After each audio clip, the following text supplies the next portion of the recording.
프랜차이즈는 그 CEO가 어떤 생각을 하고 있는가에 따라서 회사가 브랜드가 천당으로 갈 수도 있고 지옥으로도 갈 수 있습니다. 프랜차이즈 CEO의 생각과 역할이 무엇보다도 중요한데, 그래서 저는 많은 CEO들을 봐요. 봤는데 어떤 CEO는 딱 한 가지만 보고 갑니다.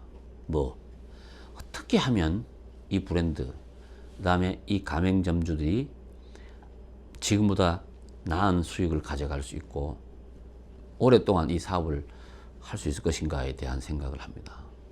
그래서 프랜차이즈 본부의 그 평가를 하러 갈 때 반드시 보는 게 뭐냐면은 그런 노력들이 나타나는 흔적을 보는 거예요. 그게 뭐냐면 연구 개발 비용 이런 것이 매출의 몇 %를 차지하느냐 이런 걸 보는 거죠. 그래서 사실은 CEO가 그런 노력들을 계속해야 돼요. 그게 뭐냐면은 지금 내가 하고 있는 것을 더 깊이 보고 더 파고 들어가서 이걸 발전시키고 이것에 변화를 줘서 새로운 변하는 시장에 대응하고 하는 것들을 해야 되잖아요. 그러니까 오직 그렇게 하는 목적이 뭐냐? 저는 그렇게 봅니다. 그렇게 하는 이유는 딱 한 가지 해야 돼요. 뭐야? 가맹점을 살리는 거예요. 가맹점을 살리는 거는 내가 가맹점 가서 이렇게 하는 것이 아니고 그 가맹점을 한테 이익을 주는 요소를 계속 어떻게 해야 됩니까? 안에서 연구하고 해야 된다는 이야기예요. 근데 이게 생각보다 쉽지 않거든요. 힘들어요. 제일 쉬운 건 이거거든요. 자꾸 새로운 거 갖다 붙여서 하는 게 제일 쉬워요, 사실은. 근데 그 리스크가 크죠. 그런데 이걸 계속 짚고 파고 노력하는 것을 해야 돼요. CEO가 이걸 포기하면 제가 봤을 때는 그건 제대로 된 CEO가 아니죠. 제대로 된 CEO가 아닙니다. 여러분들 좀 괜찮은 브랜드들 이래 보면 그 CEO가 관심 갖는 영역이 딱 정해져 있어요. 제가요, 프랜차이즈 한솥 도시락의 이영덕 회장하고 한때 뭐 이야기하면서 뭐 제가 이제 한번 물어봤던 적이 있어요. 예전에 2015년인가 커피를 어딥니까 페루에서 찬차마요 시의 그 시장이 뭐 지금은 아닌데 그 당시 시장 하셨던 분이 우리나라 이민자였어요. 이민 가신 분이 정응원 시장이 시장이었었는데 그때 KBS 다큐멘터리 나와가지고 자기 도시를 이야기하면서 여기는 산악지대고 하니까 주 농산물이 커피인데 커피를 이제 뭐 이렇게 많이 좀 고가에 팔아야 이제 아마 경제 활동에 농촌 활동에 도움이 된다 뭐 이런 이야기를 했는데 결국 그래서 그 이영덕 회장이 페루 가서 정 시장 만나서 공정무역을 통해서 우리가 팔아줄 테니까 로스팅해서 보내라 뭐 이런 이야기였어요. 그래서 그걸 가져와 가지고 강남에다가 찬차마요 커피라고 모델 샵을 냈습니다. 1년 동안 운영했어요. 반은 괜찮았어요. 왜? 이 스토리텔링이 있잖아요.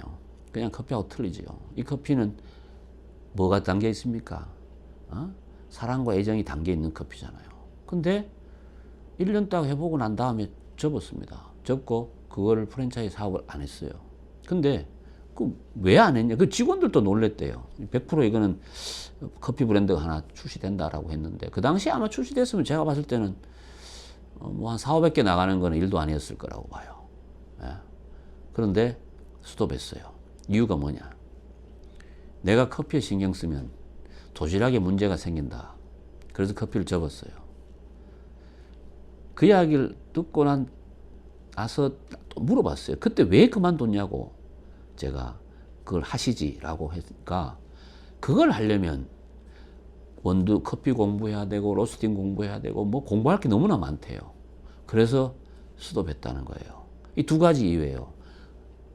내가 그 분야의 전문가가 아니기 때문에 못하고 내가 그걸 배우기 위해서 또 시간과 노력을 그쪽에다 담으면 결국은 내가 지금 집중해야 되는 이 도시락에 문제가 생긴다는 이야기입니다. 이 이야기가. 그 이야기가요. 그게 정말 평범한 이야기 같지만 굉장히 중요한 내용이 의미가 여기 들어가 있습니다. 자, 프랜차이즈 하시는 분들 보면 이 브랜드 저 브랜드 막 내는 사람들 보세요. 그 사람 머릿속에 뭐가 있어요? 자기가 무슨 엄청난 실력을 가진 사람인 것처럼 착각하는 거예요. 하면 다 되는 줄 알아요. 다 되는 줄 알아요. 근데 뭔가 새로운 걸 만들 때는 그냥 대충 우당뚝딱 만들어서 되는 게 아니잖아요. 그 만들어 가지고 그러면 해야 되는데 그 만드는 동안에 내가 신경을 딴 데 쓰면은 어떻게 됩니까? 지금 하고 있는데 문제가 생기는 게 뻔하잖아요. 이런 생각을 왜 안 하는지 모르겠어요, 나는요. 여러분, 본죽 보세요, 본죽. 응? 본죽이 죽 가지고 성공한 브랜드잖아요. 그럼 죽만 하면 되잖아. 죽만 잘 쓰면 되지, 죽 쓰면 되지. 왜 자꾸, 도시락도 하고, 최근에 뭐 설렁탕도 하더라고, 도대체. 나는 이런 CEO들의 머릿속에 뭐가 있는지 몰라요. 예를 들어서 뭐 그렇다고 뭐 죽 팔아가지고 지금 먹고 살기 어려운 것도 아닌데. 물론 하다가 브랜드가 좀 수익성이 악화돼갖고 뭐 이런 것 같으면은 저는 그거는 어떤 생존을 위해서 바꿀 수 있다고 생각하는데 이거는 제가 볼 때 아무런 그렇다고 해가지고 뭐 브랜드 파워를 형성시키고 있는 죽 가맹점 사업자들한테 뭐 좋은 뭔가 뭐 성과를 돌려주나 그것도 아니거든요. 저는 그거는 제가 볼 때는 다시 한번 생각해 볼 필요가 있다. 저는 프랜차이즈 CEO는 한 가지 일만 하면 됩니다. 뭐냐? 가맹점이 잘 되는 데만 신경을 써야 돼요. 그러려면요, 딴 데 신경을 쓰면 겨를이 없잖아요. 근데 문제는 뭐냐? 능력이 안 되면요, 어떻게 해야 돼요? 능력 되는 사람을 하고 같이 협업을 한다든가 아니면 더 공부를 한다든가 해갖고 해야지. 그냥, 이때까지 해왔던 방식대로 해가지고 그냥, 딴 데 신경 쓰고 이래가지고 결국은, 가맹점주들이 오랫동안 사업을 못하게 방해하는 거, 제가 볼 땐 그건 엄청난 죄를 짓는 거다. 그렇게 생각을 합니다. 지금 하고 있는 일에 집중하실 필요가 있어요. 그것이 정말 나다운 것을 만드는 겁니다. 그것이 생존하는 좋은 방법이라는 사실을 꼭 기억해 두시길 바라고, 이런 생각을 가지고 있는 브랜드, CEO, 그 회사, 그 브랜드가 제가 봤을 때는 그런 브랜드를 선택하는 게 제가 볼 때는 가장 정답이다. 이런 말씀을 드리겠습니다.